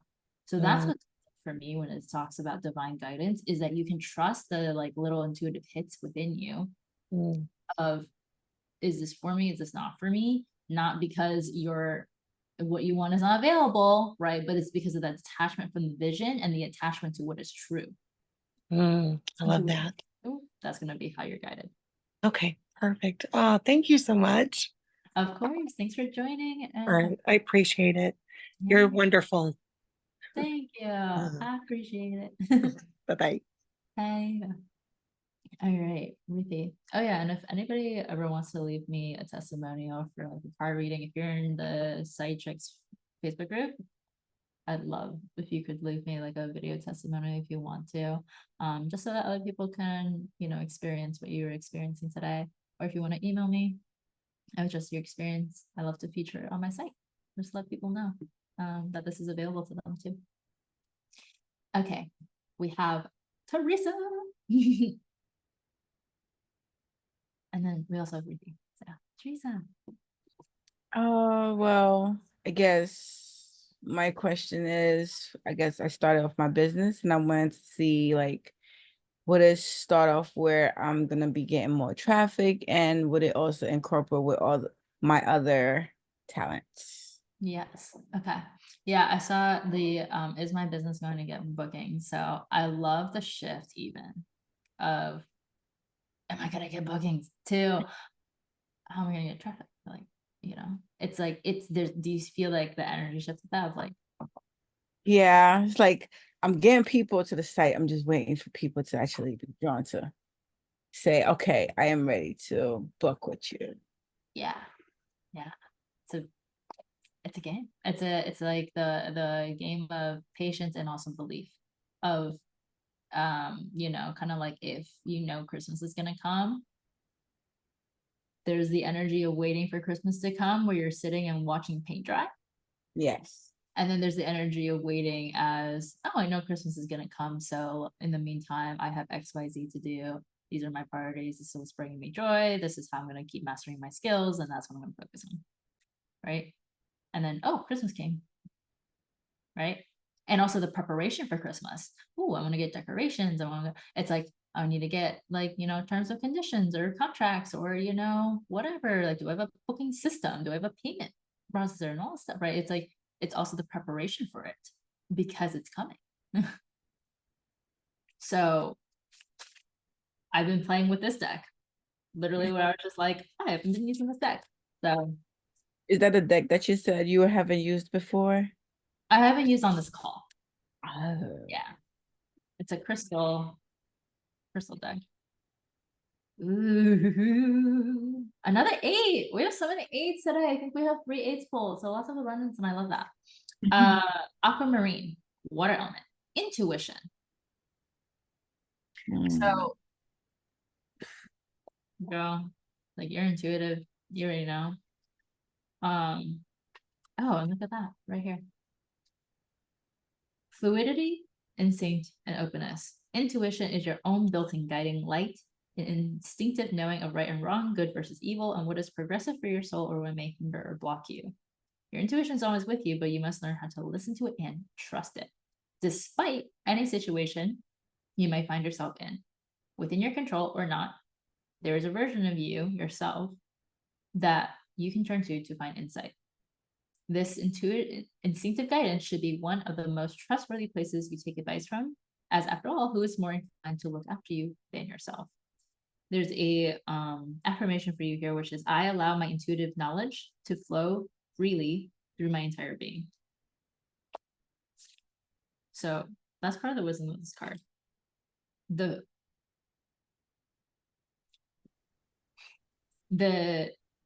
thing that I pick up for you here is, can you trust the flow? Yeah, I have learned to trust the flow. Okay. Learn to trust the flow. Now just keep practicing it. Right? Yeah. That's where like I pick up on with this with aquamarine and the water is really like also the green of like the heart chakra, right? Trust. Fear blocks the heart chakra. So can you keep leaning into the love and the trust that you feel for yourself, for what you do, for others? And again, it's not like, come on, people. It's I'm inviting you in. And just maintaining open in that invitation. I don't need anything from you. I don't expect anything from you. I'm not pushing you, but I am magnetic, right? So trust in that flow and keep working on that magnetism as it comes up. Thank you. Of course. All right, Ruthie. Let's get into it. I'm here. Hi. I had some trouble with my camera. I'm sorry. I'm going to stay off camera. No worries. How are you? I'm great. Thanks for asking. Thanks for being on. No, we're a little over, but we're gonna draw this card. It'll be good. It's good to hear from you too. Is there a specific area or a specific question that you'd like me to pull for you? You know, I thought about it when I clicked on yes, I would like a card, but I don't have any specific question at the moment. I just generally, I guess. Did it jump out? Yes. But continue. I think you're still going. No, I just have a chronic illness which has slowly started to improve, and there's so many things that I want to do. I get impatient, Yeah. but really it hasn't improved fast enough to do any of those things. So I don't have any questions, just generally. Yeah. I guess. Literally the card that jumped out, find wisdom in challenges. Wow. Damn. What's coming up for you when you hear this and you see this? Actually, the card is really beautiful. I feel like it describes everything right now.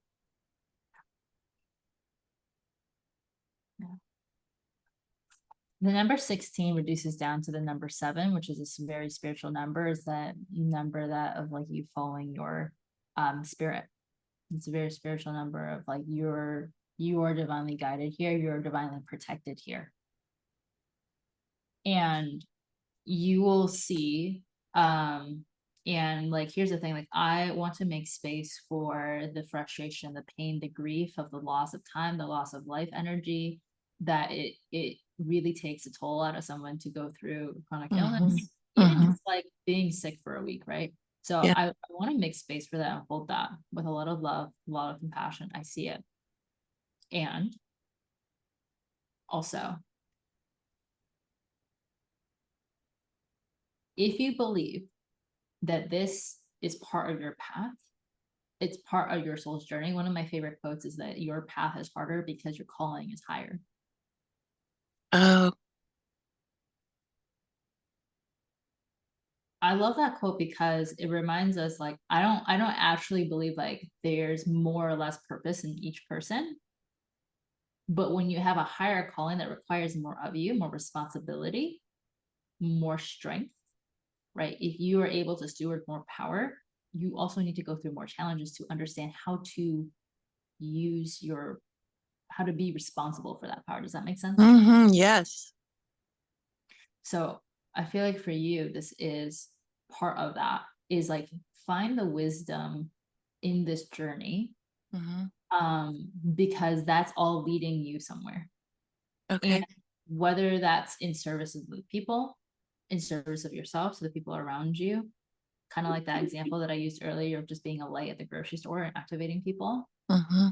Like whether that's like you coming out of this chronic illness and feeling like being able to light other people up because you walk with so much gratitude for your well-being, for life, or you transmute that into being a healer yourself, you know, being an advocate for self-care or whatever it may be, right? You don't know.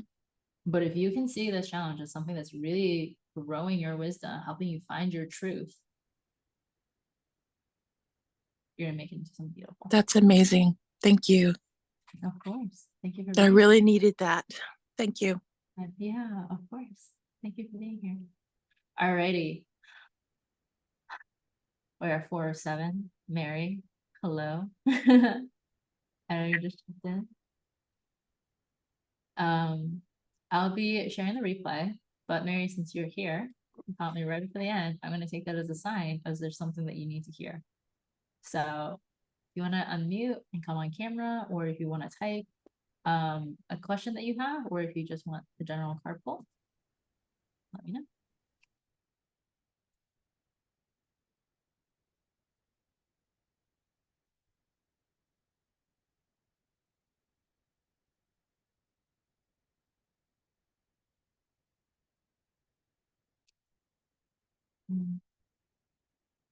Okay.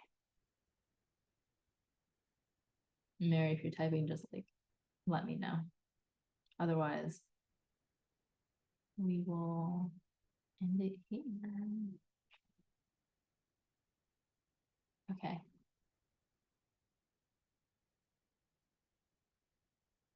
No card pull. I think that might be the end of it. Okay. Well, friends, thanks so much for joining.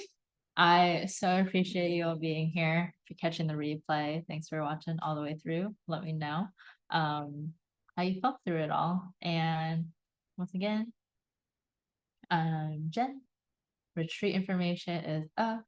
So excited for it. Hopefully there's some of y'all who can join.